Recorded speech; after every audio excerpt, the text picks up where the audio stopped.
नीतीश कुमार मुख्यमंत्री आज बहुत बड़ा बयान दे दिए और यह कर्पूरी ठाकुर के 100वीं जयंती के अवसर पर और उन्होंने जो आज बयान दिया है उसके आधार पर आप कह सकते हैं कि बिहार में राजनीति अब सही नहीं चल रही है, क्योंकि उन्होंने सीधे सीधे वंशवाद पर प्रहार किया है और वे चूँकि बिहार की राजनीति में सक्रिय है, इस कारण यदि वंशवाद पे वे चुनौती देते हैं किसी को तो उससे सीधे सीधे जो सामना होता है, प्रहार होता है, वह लालू यादव के परिवार पे होता है। और उन्होंने खुले मंच से कहा है कि एक थे कर्पूरी ठाकुर जिन्होंने अपने होते हुए अपने परिवार के किसी को आगे नहीं लाया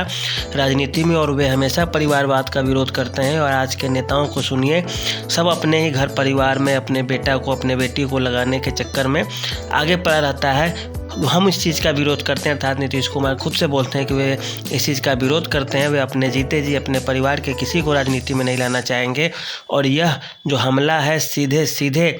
एक ही पार्टी के ऊपर चला गया होगा और यहाँ तक कि पब्लिक में भी और जनता में भी, आमजन में भी यही संदेश गया है कि उनका हमला कहाँ है। इसके बाद से अब विश्लेषक ऐसा बताने लगे हैं कि इनके इरादे सही नहीं है, उनके मन में कुछ और भी संकेत चल रहा है।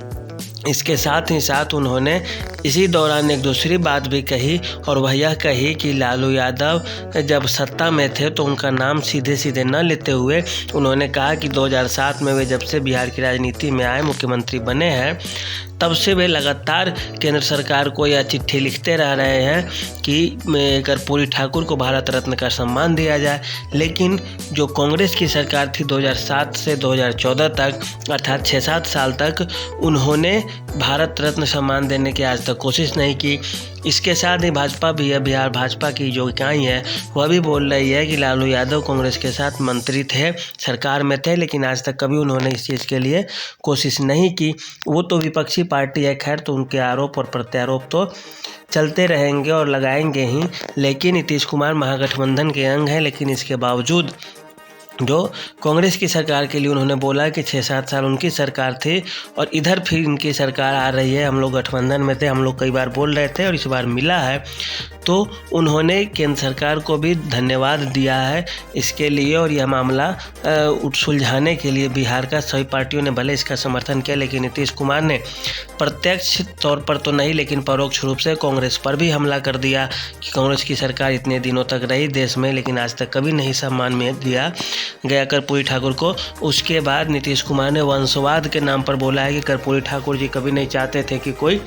उनके परिवार से आए, और आज के लोग केवल अपने परिवार के लिए कि हमारे परिवार का लड़का या लड़की ये हो जाए वो हो जाए कर देते हैं। तो इसका सीधे सीधे जनता में बहुत ही नकारात्मक संकेत चला गया है महागठबंधन के लिए। उसके बाद प्रधानमंत्री के तौर पर भी देखी जाए तो राजनीति शुरू हो गई है। दरअसल प्रधानमंत्री ने जो रामनाथ ठाकुर है, अभी कर्पूरी ठाकुर के बेटे जो सांसद है जदयू कोटे से, उनको सीधे सीधे फ़ोन करके उनसे बोला है कि हम आपके परिवार के लोगों से मिलना चाहते हैं, अर्थात प्रधानमंत्री उनके कर्पूरी ठाकुर के परिवार के लोगों से मिलना चाहते हैं। और इस रूप में भी एक नई राजनीति की शुरुआत हो गई है।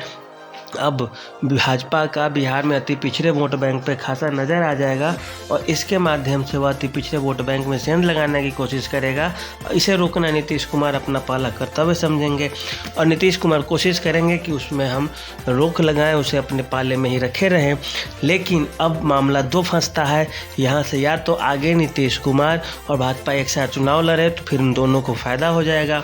नहीं तो फिर दूसरी स्थिति यह है कि अगर महागठबंधन की तरफ से नीतीश कुमार आते हैं तो फिर नीतीश कुमार के वोट बैंक में, उनके कैडर वोट में सेंध लगाने की भाजपा कोशिश करेगी। इस दौरान कुछ नेताओं के इधर से उधर होने की भी संभावना रहेगी और यह राजनीति को एक बड़े रूप पे, वृहद फलक पे प्रभावित करेगी। तो आज के लिए इतना ही, धन्यवाद।